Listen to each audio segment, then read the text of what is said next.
guys, it's me again, Yna Parulan, and welcome back to my channel. So guys, for today's vlog, as you can see from the title below, I'm going to be teaching you how to make an improvised face shield.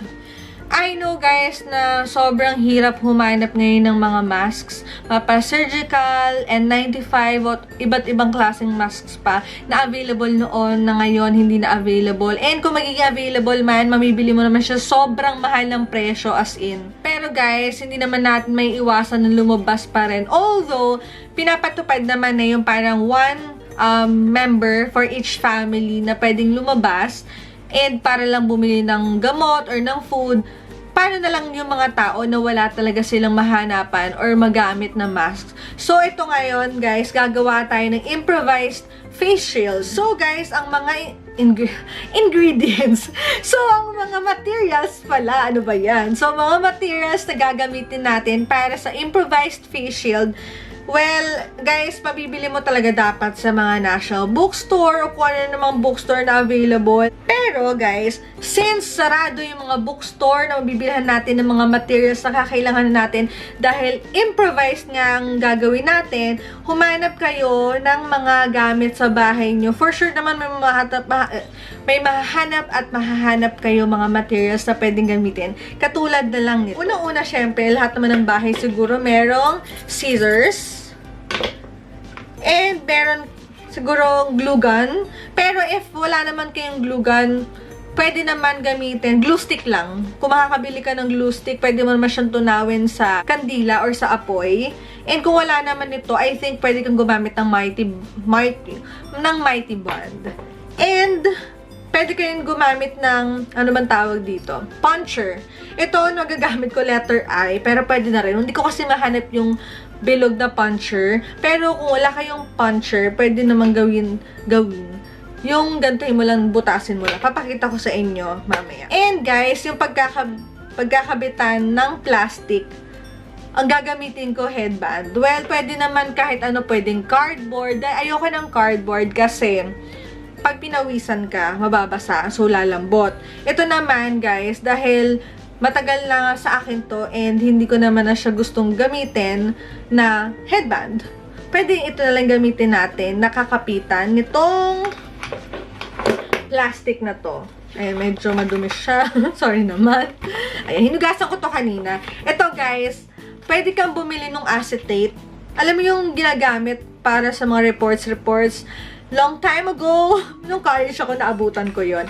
Pero guys, ako, nahanap ko lang to. Actually, galing to sa award ko sa office. Oh, di ba?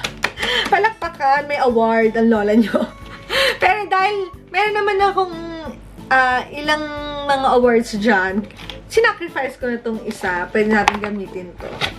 Ayan. And, syempre, para may pangkapit do sa face mask or face shield na gagawin natin dahil wala akong garter na available, pwede na rin to. Yung mga pambalot sa regalo. Ikaw bahala kung ano yarn, pwede rin. Pwede ka rin gumamit ng mga lubid. Kung ano mang available, pwede na yun, guys. So, guys, ang una-una natin gagawin, gupitin natin to.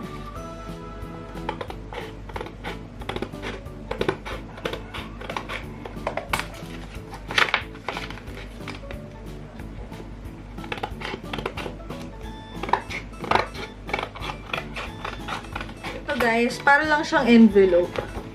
Ayan. And then, maganda dito, dalawa pa yung magagamit or magagawa natin na face shield. O, diba? Ayan.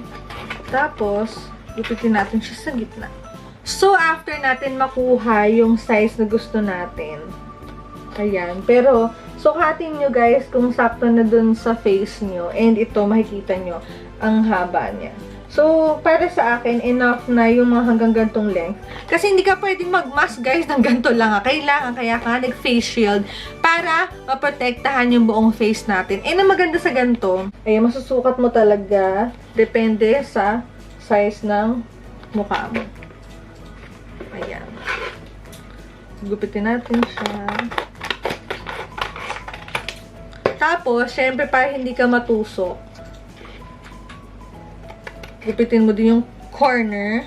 Ayan, ng ganyan. Nakikita nyo ba? Ayan, syempre, hindi pantay. So, pantayin natin.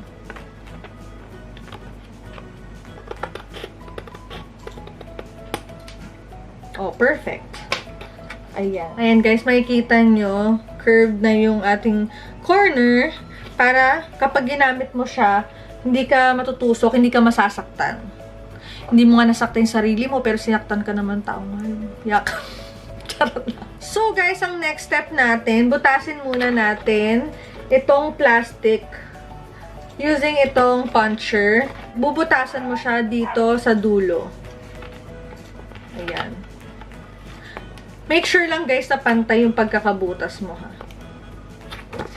Ayan. Medyo matigas siya. Ayun. Perfect. Ayan o. Bubutas na siya. Nakikita nyo ba? Tapos, yung magkabilang dulo naman.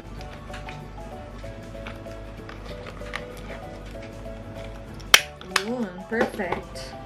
Ayan. Meron siyang butas dito and meron din siyang butas dito. Kasi dito natin ilalagay yung gagamitin nating tali. Ito ribbon yung gagamitin natin.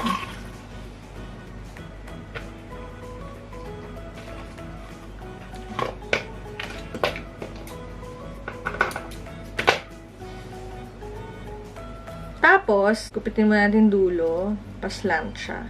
Para maiwasan yung pagnisnis. Pagnisnis.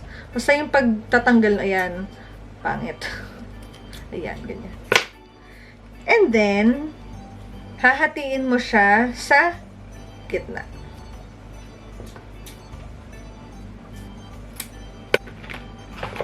Tapos,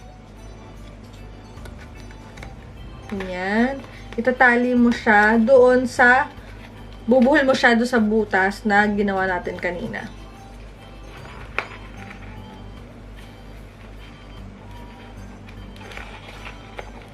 So, ayun na, nakabit na natin yung ribbon sa magkabilang part nung plastic na gagamitin natin. And then, ang next step, nakikita ito, kakabit na natin dito sa headband. So, tignan muna natin kung saan siya. Ayan. So, ang gagawin nyo, make sure na pantay siya ha. Ayan.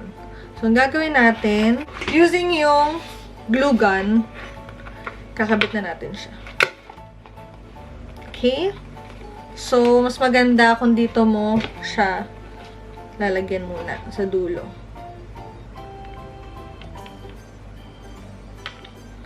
Tapos, kabit na natin siya. Ingat lang guys, medyo mainit to. So, ayan, nakabit na natin yung plastic dito sa headband.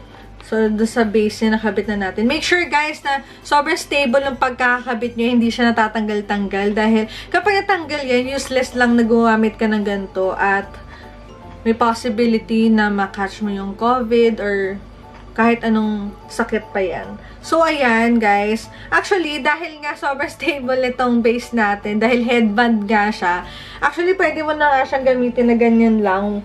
Kahit wala itong ribbon, nakakabit na siya. Pero, para lang mas secured. Ayan, narinig niyo ba ako na maayos? So, ayan. There you have it, guys. Meron ka ng improvised na face shield. Ano yun? Sa akin, ha?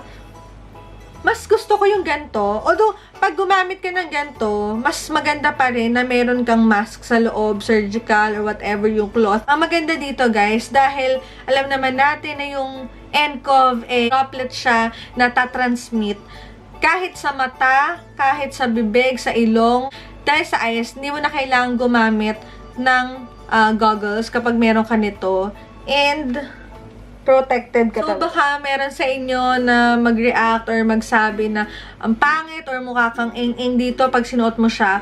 Well, sa panahon ngayon, guys, wala tayong panahon para sa kaartehan. Alam naman, guys, unahin mo pa yung kaartehan mo kaysa sa pag-protect sa health mo, 'di ba? So, ito, caring-caring na to, lalo-lalo na sa mga frontliners natin na talagang hindi natin maiiwasan na ma-expose tayo sa COVID. Well, swerteng-swerte tayo, guys, dahil ang pinaka hinihingi lang sa atin ng government ang magstay sa bahay. Mahirap ba yun? Di ba pag may pasok ka sa school, sa trabaho, gustong-gusto mag-Saturday and Sunday para wala kang pasok, para makapagpahinga ka. Ngayon, binigyan ka na ng buong araw, ilang linggo na tayong ganito na hindi ka umaalis sa bahay. Stay at home.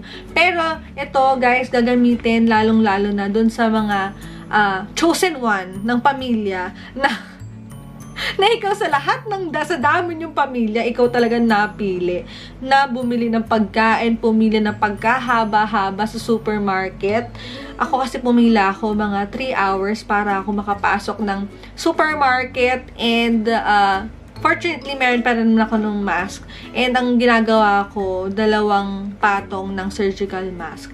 And ito, kahit para makapagtipid na ako ng surgical mask, kasi limited lang yung meron ako. So, ito gagamitin ko na siya. And gagawa pa ako ng isa para sa next na alis ko. So, disclaimer lang pala guys, I know marami na kayo nakikita ng mga face shield na binibenta sa market. Pero ako, ang ginawa ko lang naman ngayon, pinakita ko lang sa inyo kung ano yung mga pwedeng mahanap nyo sa bahay na pwede nyo gamitin para sa paggawa ng face shield. And before na makalimutan ko, ito, inspired nga pala to ng sister ko, na meron din siyang channel, guys. Visit her channel, Christian's Crafty Adventure. So, sa mga nanonood na mahilig sa mga crafts, please do subscribe to her YouTube channel. And sobrang mag-enjoy kayo dahil sobrang galing niya, as in, I swear. So, that's all for this video, guys. Sana nabigyan ko kayo ng idea kung ano yung mga pwedeng gamitin na makihanap lang sa bahay para sa paggawa ng DIY na face shield.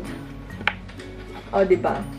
It's me again, guys, Yna Parulan. Don't forget to subscribe to my channel para update kayo sa mga bagong videos na i-upload ko pa. Thank you for watching, guys. Bye!